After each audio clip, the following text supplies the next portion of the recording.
Hello दोस्तों, कैसे हैं आप सब। उम्मीद करता हूँ कि सब बढ़िया होगा। हमारा देश सबसे अलग है। यहाँ पर प्यार है, यहाँ पर गुस्सा है और यहाँ पर नाटक भी खूब है। जी हाँ, हमारे देश में कुछ बिके या ना बिके, लेकिन धर्म के नाम पर कई सारे बाबाओं की दुकान कुछ चल रही है या चल चुकी है। हमारे देश में धर्म चाहे कोई भी क्यों ना हो, सब इमोशनल हैं और उसका फायदा उठाते हैं कुछ सबसे चालू बाबागण। तो आइए दोस्तों, आज हम आपको मिलवाते हैं बाबाओं के सबसे बड़े नटवर लाल से। आपसे बस एक ही रिक्वेस्ट है कि आप इस वीडियो को अंत तक जरूर देखिएगा।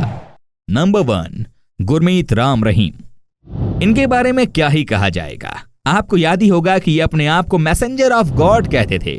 जी हाँ, कहने का मतलब यह है कि इनको लगता था कि दुनिया के तमाम लोग और भगवान के बीच एक यही है जो यहाँ की बात वहां कर सकते हैं। पंजाब हरियाणा के भोले भाले लोगों को इन्होंने खूब बनाया। क्या, ये आप खुद ही जानते हैं। ये बनाते गए, लोग बनते गए। बाबा की गाड़ी इतनी तेज रफ्तार से चल रही थी कि ये फिल्मों में भी काम करने लग गए। खुद ही फिल्म के हीरो बन जाते थे और खुद ही डायरेक्टर भी। इनफैक्ट गाना भी खुद ही गा लेते थे। गुरमीत राम रहीम, एक नाम जिसका इतिहास किसी रहस्य से कम नहीं है। उन्हें एक संत के रूप में देखा जाता है। समाज सेवा से लेकर फिल्मों में सुपर हीरो तक वो सभी जगह नजर आ चुके हैं। यही वजह है कि वो अपने सत्संग से कम अपनी लाइफस्टाइल को लेकर ज्यादा सुर्खियों में रहते हैं। इन सब के बीच उनका विवादों से भी गहरा रिश्ता रहा है।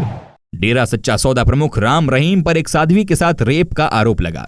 यह आरोप 2002 को एक गुमनाम लेटर के जरिए लगाया गया। तब उच्च न्यायालय ने लेटर का संज्ञान लेते हुए सितंबर 2002 को मामले की सीबीआई जांच के आदेश दिए थे।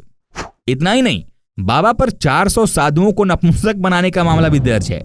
डेरा में यह कहकर साधुओं को नपुंसक बनाया गया था कि नपुंसक बनाए जाने से वे लोग डेरा प्रमुख के जरिए प्रभु को महसूस कर सकेंगे। यही नहीं, डेरा सच्चा सौदा का साम्राज्य विदेशों तक फैला हुआ है। देश में डेरा के करीब कई आश्रम हैं और उसकी शाखाएं अमेरिका, कनाडा और इंग्लैंड से लेकर ऑस्ट्रेलिया और यूएई तक फैली हुई हैं।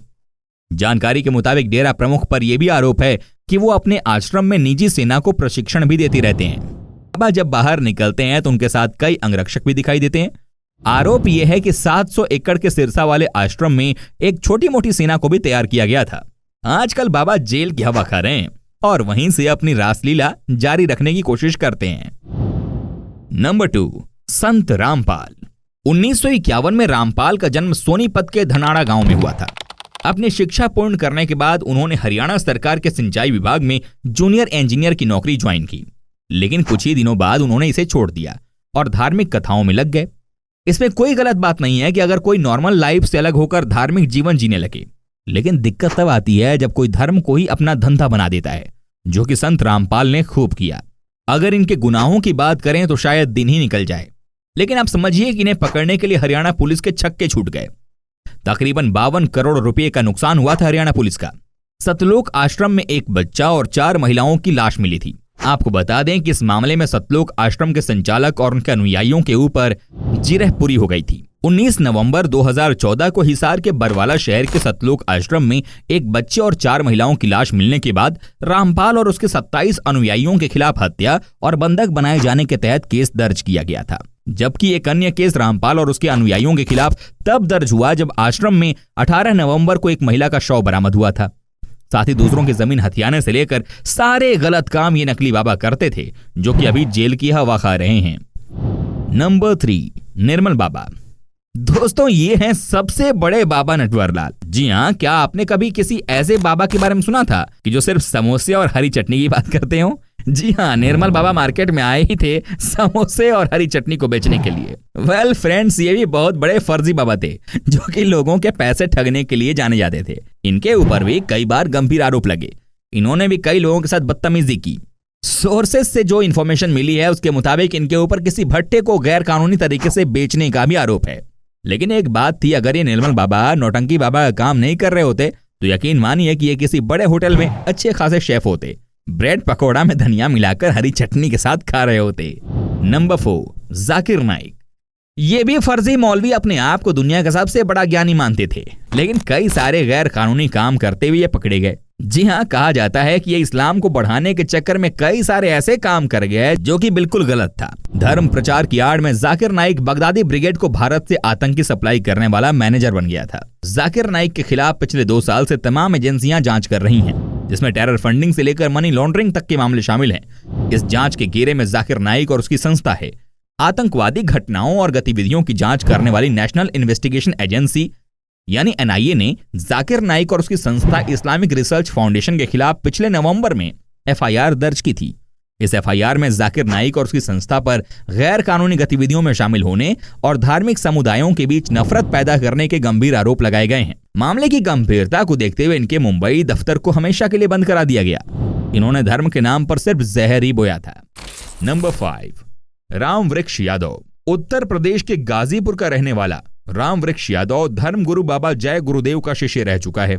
वर्ष 2012 में बाबा जय गुरुदेव की मौत के बाद उनकी विरासत के लिए समर्थन नहीं मिलने पर रामवृक्ष यादव ने अपना अलग गुट बना लिया और मथुरा के जवाहर बाग में 270 एकड़ जमीन पर अवैध कब्जा कर लिया और वहां से अपनी समानांतर सरकार चलाने लगा। 2 साल पहले अपनी मांगों को लेकर रामवृक्ष यादव दिल्ली जाकर सत्याग्रह करने वाला था, लेकिन दिल्ली में जगह नहीं मिलने की वजह से इसने मथुरा के जवाहर बाग में ही अपना अड्डा बना लिया। कहा जाता है कि इस बाबा से जब सरकारी जमीन खाली करने की बात कही गई तो इसने अपने समर्थकों के साथ मिलकर पुलिस वालों के ऊपर ही हमला कर दिया। ये हैं बाबा के करामात। नंबर 6, आशाराम। दोस्तों, भारत के इतिहास के लिए अगर सबसे फर्जी बाबा कहा जाए तो गलत नहीं होगा। जी हाँ, कहने का मतलब यह है कि कोई भी ऐसा केस बाकी नहीं है जहां से कि ये बच सकते हैं। इन्होंने बाबा के नाम पर हर तरह का क्राइम किया है। आसाराम बापू के अहमदाबाद आश्रम के पूर्व कोऑर्डिनेटर अजय कुमार ने खुलासा किया है कि उन्होंने आसाराम को एक बार महिलाओं संग अर्धनग्न अवस्था में स्विमिंग पूल में नहाते देखा है। अजय कुमार के मुताबिक ये घटना अहमदाबाद के मोटेरा आश्रम की है जहां वो काम करते थे। नंबर 7, स्वामी नित्यानंद। आपने अब तक ना जाने कितने और कैसे कैसे बाबा की कहानी सुन और देख ली, मगर इन बाबा ने जो काम कर दिखाया है उसकी कोई दूसरी मिसाल ही नहीं मिल रही। बाबा को देश की पुलिस ने क्या खदेड़ा, बाबा ने सीधे एक नया देश ही खरीद लिया। जी हाँ, ये मजाक नहीं है।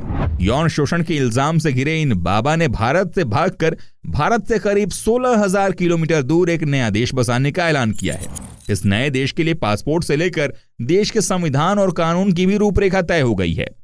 पुलिस उसे हिंदुस्तान में ढूंढ रही है और ये वहां अपना मुल्क बनाए बैठा है। वहां का यही स्वामी है, वही राष्ट्रपिता, यही भगवान है। नाम है ए राजशेखरन उर्फ स्वामी नित्यानंद जी महाराज। नंबर 8, जयेंद्र सरस्वती।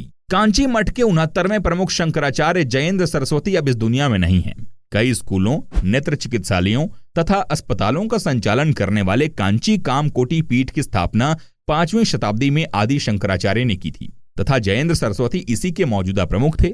उन्हें 22 मार्च 1954 को श्री चंद्रशेखरेंद्र सरस्वती स्वामी गिल का उत्तराधिकारी घोषित कर श्री जयेंद्र सरस्वती की उपाधि दी गई थी। जयेंद्र सरस्वती पर वर्ष 2004 में कांचीपुरम मंदिर के एक कर्मचारी की हत्या के मामले में आरोपित किया गया था। दोस्तों, उम्मीद करता हूं कि आपको हमारा यह एपिसोड पसंद आया होगा। साथ ही दोस्तों, अगर आपको इस वीडियो पर कोई राय देनी है तो आप हमें कमेंट कर सकते हैं। हमें आपके कमेंट का रहता है इंतजार। दोस्तों, अगर आप हमारे चैनल पर नए हैं तो प्लीज चैनल को सब्सक्राइब जरूर कर दीजिएगा, क्योंकि हम आपके लिए रोज इस तरह की वीडियो बनाते रहते हैं। दोस्तों, अपना ख्याल रखिएगा। मिलेंगे अगले एपिसोड में, तब तक के लिए टेक केयर, बाय बाय।